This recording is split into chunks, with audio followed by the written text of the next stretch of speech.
Sheikh chilli बहुत ही गरीब परिवार से था। वह पढ़ाई लिखाई में भी बहुत कमजोर था। अगर वो किसी चीज में माहिर था तो वो था दिन भर बस खेल कूद करना। अपना सारा समय वह मोहल्ले के लड़कों के साथ कंचे खेलने में बिता देता था। इसी तरह उसका पूरा बचपन बीत गया।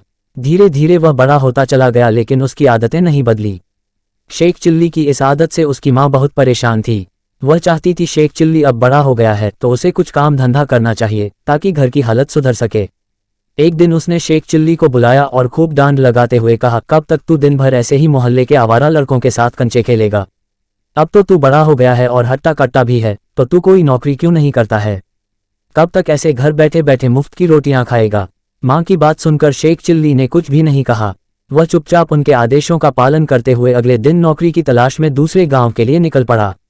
शेख चिल्ली की माँ ने उसके थैले में रास्ते के लिए 7 रोटियां बांध दी। इसके बाद शेख चिल्ली आगे की ओर निकल पड़ा। शेख चिल्ली ने आधा ही रास्ता तय किया था कि उसे भूख लग गई।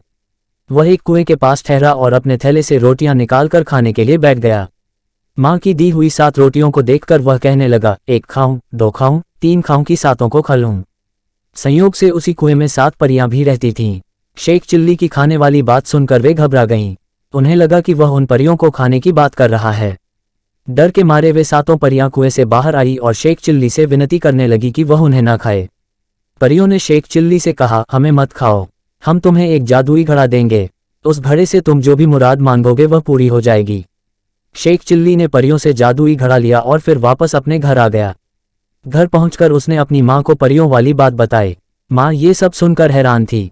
उसने सोचा क्यों न परियों द्वारा दिए गए जादुई घड़े को आजमा कर देखा जाए।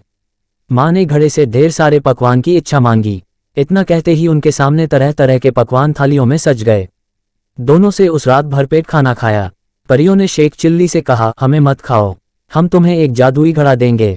उस घड़े से तुम जो भी मुराद मांगोगे वह पूरी हो जाएगी।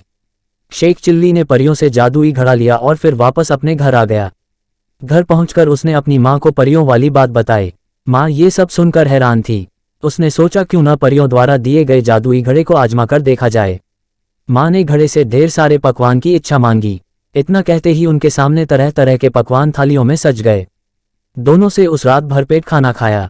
इसके बाद शेख चिल्ली की माँ ने उस जादुई घड़े से ढेर सारा धन मांगा और दोनों अमीर हो गए। ये सब देखकर शेख चिल्ली की माँ बहुत खुश थी, लेकिन उसके मन में डर था कि गांव वाले उसके मूर्ख बेटे से उनके अमीर होने का राज न उगलवा लें। तभी शेख चिल्ली की माँ को एक तरकीब सूझी। वह बाजार गई और ढेर सारे बताशी खरीद लाए। फिर घर के छप्पर पर चढ़कर उनकी बारिश करने लगी। छप्पर से बताशी की बरसात देखकर शेख चिल्ली खूब खुश हुआ। उसे लगा ऐसा उस घड़े की वजह से हो रहा है। उसने ढेर सारे बताशी खाए। अमीर बनने के बाद शेख चिल्ली व उसकी माँ के रहने के तौर तरीके भी बदल गए, जिसे कुछ ही दिनों में गांव के लोगों ने भांप भी लिया।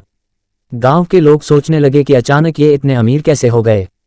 गांव के कुछ लोग शेख चिल्ली की माँ के पास गए और पूछने लगे आखिर उन लोगों के पास इतने सारे धन कहाँ से आए।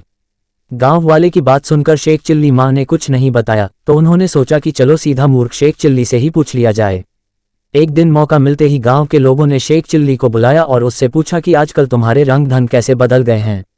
इस पर शेख चिल्ली ने उन्हें परी और जादुई घड़े वाली सारी बात बता दी। शेख चिल्ली की बात सुनकर गांव वाले उसके घर पर गए और जादुई घड़ा दिखाने के लिए कहने लगे। इस पर शेख चिल्ली की माँ ने कहा कि उनके पास ऐसा कोई घड़ा नहीं है। माँ ने कहा, तुम लोग तो जानते ही हो कि मेरा बेटा मूर्ख है, ये तो दिन में भी सपने देखता है। ये सुनकर शेख चिल्ली ने जोर देते हुए कहा, माँ याद करो, मैंने तुम्हें ही वो जादुई घड़ा दिया था, क्या तुम भूल गई? उसी घड़े से तो हमने रात में ढेर सारे पकवान खाए थे और फिर हमारी छप्पर से बताशी की बारिश भी तो हुई थी। ये सुनकर उसकी माँ ने हंसते हुए कहा, लो अब बताओ कोई भला छप्पर से भी कहीं बताशी की बारिश होती है। अब गांव वालों को भी शेख चिल्ली की माँ की बातों पर यकीन हो गया था। उन्होंने मान लिया कि शेख चिल्ली ने कोई सपना देखा होगा और उन्हें कोई मनगढ़ंत कहानी सुना रहा होगा और सभी अपने अपने घर वापस चले गए। कहानी से सीख, मूर्ख लोगों की सच बात पर भी कोई यकीन नहीं करता है। इसलिए उम्र व जरूरत के अनुसार खुद की कमियों को दूर करना चाहिए और होशियारी का हुनर सीखना चाहिए।